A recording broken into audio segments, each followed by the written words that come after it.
Welcome back to the catch up here on Cris Cyborg's YouTube channel. I am James Lynch. She is Cris Cyborg. Cris, we're back. We're starting the new year off here. A little bit late, but how are you? I'm great. Happy New Year. I feel it's going to be a blessed 2025. I'm very excited, start new year. And thank you amazing to be here with you, James. Yes, as always, we continue to do the show. Always excited to catch up with you. We're going to take a sharp turn here. Obviously, a lot going on in your neck of the woods, so to speak, in California with the fires. I assume everything's okay on your end, but did you have anyone affected by the fires? Obviously, there's a lot going on there right now in the Palisades.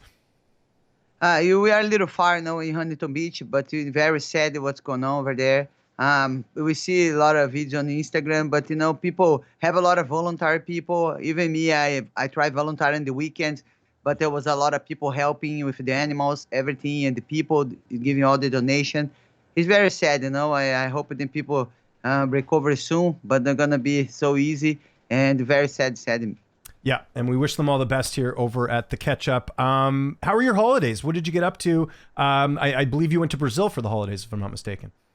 Yeah, yes, I went to Brazil soon after my fight. Ray did the surgery in his hip, so he's with the best there.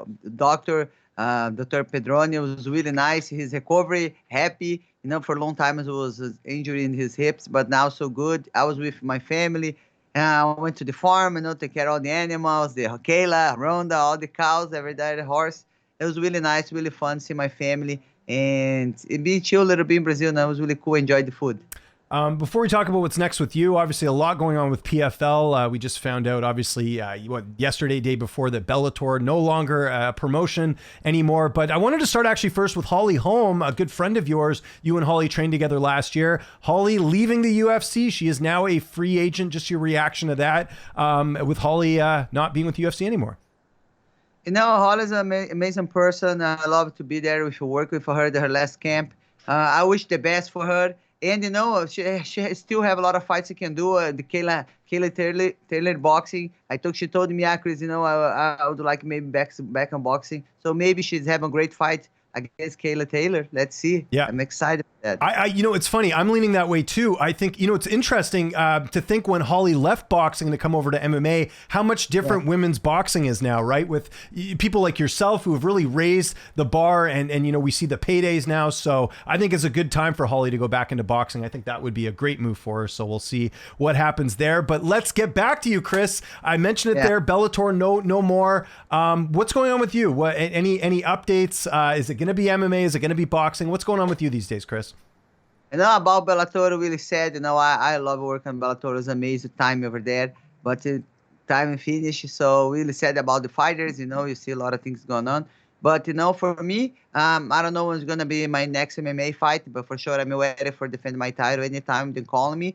So when they don't have an MMA schedule, I like to be doing my boxing fights. So I know my team looking for one boxing fight for me, and they've been training me waiting. And I know you've been very active on social media. What's going on with you and Claressa Shields? That's one thing I have seen. It seems like that's getting more attention than anything. Are we close to a fight with you two, or anything going on there with you and Claressa?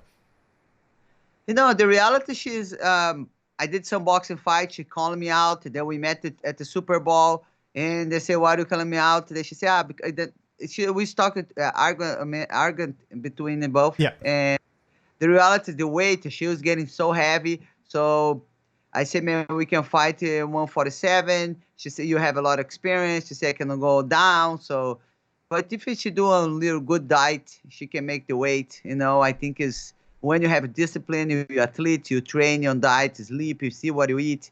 I always, my career have to be disciplined. I fight 145 pounds. So I told her, okay, maybe we can do 154. Mm-hmm. So before we can make a plan of what's the weight she can be in the fight, and then we put 8-ounce gloves, because 147 8-ounce gloves, 154 up is 10-ounce gloves, and I really like these small gloves, and I think I don't know, I'm in. Let's see what she's gonna think about. I know she have her next fight, but for sure, when you're heavy, it's hard to have a lot of girls for challenge to fight. But if you get a little smaller, like the girls, Katie Taylor, and the other girls too, you still have the biggest fights and a lot of girls too. Okay, we'll keep an eye on that. Maybe that's a fight that will take place this year. I don't know. We'll have to see what happens. We have UFC 311 this weekend. I actually didn't ask you this ahead of time, but are you going to the fights or no? Because I know the tickets are really expensive. I heard they're like $700 for like upper bowl seats. Or are you going to UFC 311 or no? You know, funny because I have a lot of friends text me, "Oh, Chris, it's gonna have UFC. Can you get us some ticket for me?" I said, "Man, where have you been? I'm not in the UFC." Yeah. And when I was fine UFC, I don't have a ticket, have some. I have to buy my own, for my friends, you know. Yeah. But I said, no, you guys have to go to a website. Yes. I it's gonna be a big show. I believe a lot of people's gonna be there. I'm not gonna be there at this time, but I wish everybody enjoy. Just your thoughts on the main event: Islam Makhachev, Arman Saryukin, their rematch. Of course, Islam fought Arman a number of years ago. Arman took him to a decision, and since then, Arman's only lost one fight. He's done quite well. What do you think of that main event for UFC 311? No, I am Team Khabib. I think they're gonna do great and keep it working, keep it win. Yeah, and same. I imagine same in the co-main event because Habib's cousin Umar Nurmagomedov going to be fighting bantamweight champion Merab Dvalishvili. A lot of people feel like Umar's going to win. He's the favorite. Do you feel the same way? I guess you are if you're Team Habib, right? You know, they have a tough game, you know. I believe you have to be ready, but I believe he's going to get the win. Yeah, I think so too. Let's do our Portuguese saying of the week. We're a little late on this, Chris, because it's January 14th, but we didn't get to have a show because I was traveling and obviously we were both busy. But how do you say Happy New Year in Portuguese? I want to learn that. Feliz Ano Novo. Ano Novo. Feliz Ano Novo. Yes. There we go. We're still early. Exactly. Yeah, it still applies. Hey, this is our first show of the year, so it still counts. We'll put it that way. So that's great. Before we get out of here, Chris, anything you got going on OnlyFans? Obviously, you do the behind-the-scenes blogs. You have a lot of really cool stuff going on the OnlyFans. And then CrisCyborg.com, which, by the way, you can use Bitcoin to pay for. It costs less than a cup of coffee. You got the Q&As. You've got the instructional videos. What do you got going on outside the cage, Chris? Because as busy as you are in the cage, you got a lot of stuff going on out there. So what's going on these days? No, first I want to say thank you for all my fans. Thank you for all the support in my last fight. I'm really happy. You know, it was a great victory, the 5th title of my career. And I want to invite you, if you don't know a little bit about Bitcoin, come to the conference. It's going to be in Las Vegas. If you want to know a little bit about, you go to my website, CrisCyborg.com. And if you'd like maybe, learn a little bit more about Bitcoin, you want to put one wallet in your phone, put the Wedge wallet is the way I use it to get my Bitcoin. And welcome to the Bitcoin family, guys.